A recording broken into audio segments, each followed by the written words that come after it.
اگلے 48 سے 72 گھنٹوں میں کیا ہوتا ہے اس کے لیے ہمیں انتظار کرنا ہوگا۔ دوسری خبر، لندن پلان، رانا ثناء اللہ فارمولا۔ لندن پلان میں جو آپشنز ڈسکس ہوئے ان آپشنز میں ارلی الیکشنز کے علاوہ نومبر کے بعد الیکشن کی صورتحال یا پھر اگلے بجٹ، موجودہ جو بجٹ آ رہا ہے، رواں جو بجٹ ہوگا اس سے اگلا بجٹ بھی گزار کر اسمبلیاں ڈیزالو کی جائیں، ٹینیور پورا کیا جائے، ان تمام آپشنز پر غور ہوا اور بتایا جاتا ہے کہ ان تمام آپشنز کو لا کے دوبارہ اتحادی جماعتوں کے سامنے رکھا جائے گا۔ جو بھی فیصلہ اتحادی جماعتیں کریں گی اس کے بعد ہی حتمی فیصلہ ہو سکے گا۔ لندن پلان میں رانا ثناء اللہ فیصلہ آباد فارمولا کہیں یا رانا ثناء اللہ ڈاکٹرائن کہیں، اس پر بھی بات ہوئی اور وہ ڈاکٹرائن اس حوالے سے ڈسکس ہوئی کہ ممکنہ جو پاکستان تحریک انصاف کا مارچ ہے یا اسلام آباد کی طرف دھرنے کا پلان ہے اس سے کیسے نمٹا جائے گا۔ اس کی باقاعدہ منظوری پاکستان مسلم لیگ نون کے قائد میاں نواز شریف دے چکے ہیں اور آپ اندازہ لگا سکتے ہیں کہ رانا ثناء اللہ نے کیا پلان تیار کیا ہوگا، کیونکہ رانا ثناء اللہ سخت گیر موقف رکھتے ہیں پاکستان تحریک انصاف اور اس کی قیادت کے حوالے سے، اور جو کچھ ماضی میں ان کے ساتھ ہوا تو کیا وہ اسکور سیٹل کریں گے یا نہیں، وہ اسے ایک پروفیشنل وزیر داخلہ کے طور پہ نمٹنے کی کوشش کریں گے۔ لیکن پاکستان تحریک انصاف کو یہ یاد رکھنا ہوگا کہ اس وقت وفاقی وزیر داخلہ رانا ثناء اللہ ہیں، چودھری نثار نہیں۔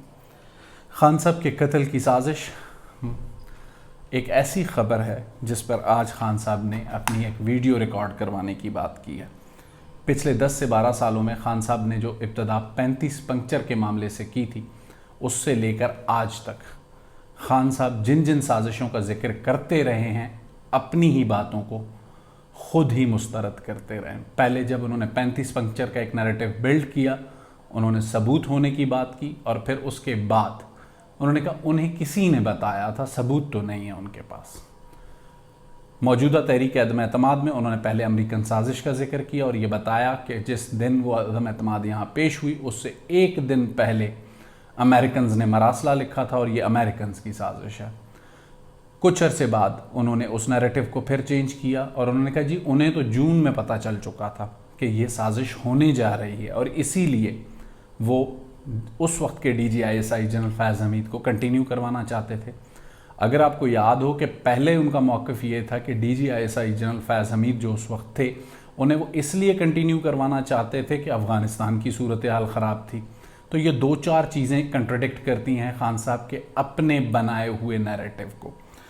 تو اسی طرح اس قتل کی سازش کا آج جو ذکر انہوں نے کیا ہے اپنی ویڈیو میں، میرے خیال سے حکومت کو چاہیے کہ اس معاملے کو عدالت لے کر جائے، کسی بھی فورم پر لے کر جائے اور خان صاحب کو آفر کرے کہ آپ ان تمام چیزوں کو ثابت کریں۔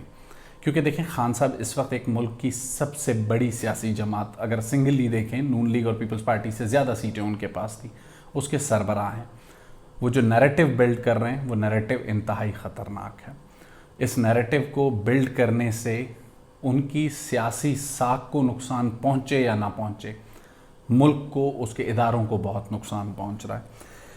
اس کے علاوہ ایک اور خبر، سیاسی جماعتیں کیا کرتی ہیں اس وقت، خان صاحب کیا کر رہے ہیں، ماضی میں پاکستان پیپلز پارٹی نے کیا کیا، پاکستان مسلم لیگ نون نے کیا کیا۔ تمام جماعتیں ایک دوسرے کے نقش قدم پر چل رہی ہیں اور تمام جماعتوں نے، چاہے وہ عدلیہ ہو، سیکیورٹی اسٹیبلشمنٹ ہو، ان کو ہمیشہ اپنے مفاد کے لیے، اپنے انٹرسٹ کے لیے گڈ کاپ اور بیڈ کاپ کی بنیاد پر نشانہ بنایا۔ یہ نہیں ہو سکتا کہ جوڈیشری میں ایک جج اچھا ہے اور ایک برا ہے، یہ نہیں ہو سکتا کہ فوج میں ایک لیفٹیننٹ جنرل اچھا ہے اور ایک برا ہے۔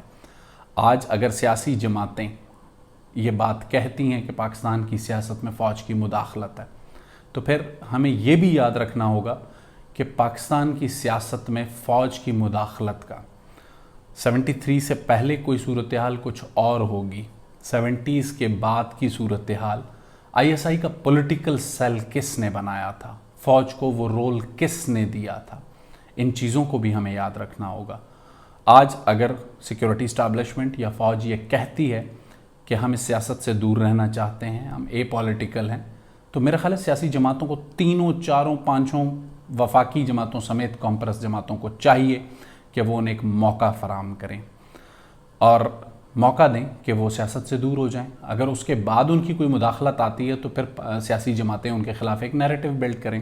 لیکن اس وقت جو کچھ بھی ہو رہا ہے، وزیر اعظم سابق عمران خان جو نیریٹو بلڈ کر رہے ہیں، اس نیریٹو کو دیکھتے ہوئے، پاکستان مسلم لیگ نون کے ماضی کے نیریٹو کو دیکھتے ہوئے اور پاکستان پیپلز پارٹی کے نیریٹو کو دیکھتے ہوئے ایک بات ثابت ہوتی ہے کہ جب بھی کسی کی حکومت ختم کی جاتی ہے تو وہ یہ نہیں بتاتے کہ انہوں نے عوام کے لیے کیا اقدامات اٹھائے تھے، کیا ایسے عوامی اقدامات کیے تھے، کیا ایسے فیصلے کیے تھے جن کی وجہ سے ملک ترقی کر رہا تھا، یا ان کی حکومت کیا انقلابی اقدامات کر رہی تھی. وہ ہمیشہ مظلومیت کا کارڈ کھیل کر عوامی جذبات سے کھلواڑ کرتے ہیں. یہی کام پاکستان مسلم لیگ نون نے کیا اور اس کھلواڑ کے ساتھ ساتھ اداروں پر حملے بھی کرتے ہیں، چاہے وہ عدلیہ ہو، چاہے وہ فوج ہو، چاہے وہ دیگر ادارے ہوں. لیکن اس میں بھی اپنے انٹرسٹ کو دیکھتے ہیں، جن سے ان کا انٹرسٹ تھوڑا انہیں لگتا ہے کہ وہ کوئی بھی شخص یا کوئی بھی اعلیٰ افسر ان کے لیے نرم گوشہ رکھتا ہے تو وہ اچھے ہیں، لیکن اگر کوئی سخت موقف رکھتا ہے تو وہ برے ہیں. تو اس چیز کو کر کے جو صورتحال پیدا کی جاتی ہے، عوامی جذبات سے کھیلا جاتا ہے، تو عوام کو یہ سوچنا چاہیے کم از کم کہ اس عرصے میں اگر اور کچھ نہیں، 2008 جب پاکستان پیپلز پارٹی کو شہید محترمہ بے نظیر بھٹو کے واقعے کے بعد ایک ہمدردی کی بنیاد پہ ووٹ ملا، تو 2008 سے لے کے 2013 تک پاکستان پیپلز پارٹی کی پرفارمنس کیا تھی، پاکستان پیپلز پارٹی نے کیا کیا. اس پرفارمنس کی بنیاد پہ اگر اس نے اپنا الیکشن لڑنا ہوتا تو 2013 کے نتائج ہمارے سامنے. 2013 سے لے کے 2018 تک پاکستان مسلم لیگ نون کی حکومت تھی، ان کی پرفارمنس کیا تھی؟ اس پرفارمنس کی بنیاد پہ وہ الیکشن لڑنے نکلے تھے. سابق وزیر اعظم عمران خان 3.5 سال تک حکومت میں رہے، کیا کارکردگی تھی ان کی؟ پنجاب میں ان کی حکومت تھی، خیبر پختونخوا میں ان کی حکومت تھی، بلوچستان میں وہ اتحادی حکومت کا حصہ تھے. کن مقامات پر انہوں نے ایسی دودھ اور شہد کی نہریں بہائیں کہ آج عوام ان کے سامنے کھڑے ہو؟ صرف انہوں نے عوامی جذبات کے ساتھ اس وقت جو نیریٹو بلڈ کیا ہے، وہ میری اوپینین میں عوامی جذبات کے ساتھ صرف کھلواڑ کر رہے ہیں، اس سے زیادہ کچھ نہیں ہے.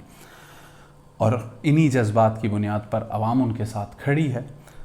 آگے آنے والے دنوں میں عوام کو یہ سوچنا ہوگا کہ ان سیاسی جماعتوں کا کردار کیا تھا. جب یہ حکومت میں ہوتی ہیں تو عوام کی مفاد میں کیا کیا اقدامات کرتی ہیں، عوام کو کتنا ریلیف دیتی ہیں.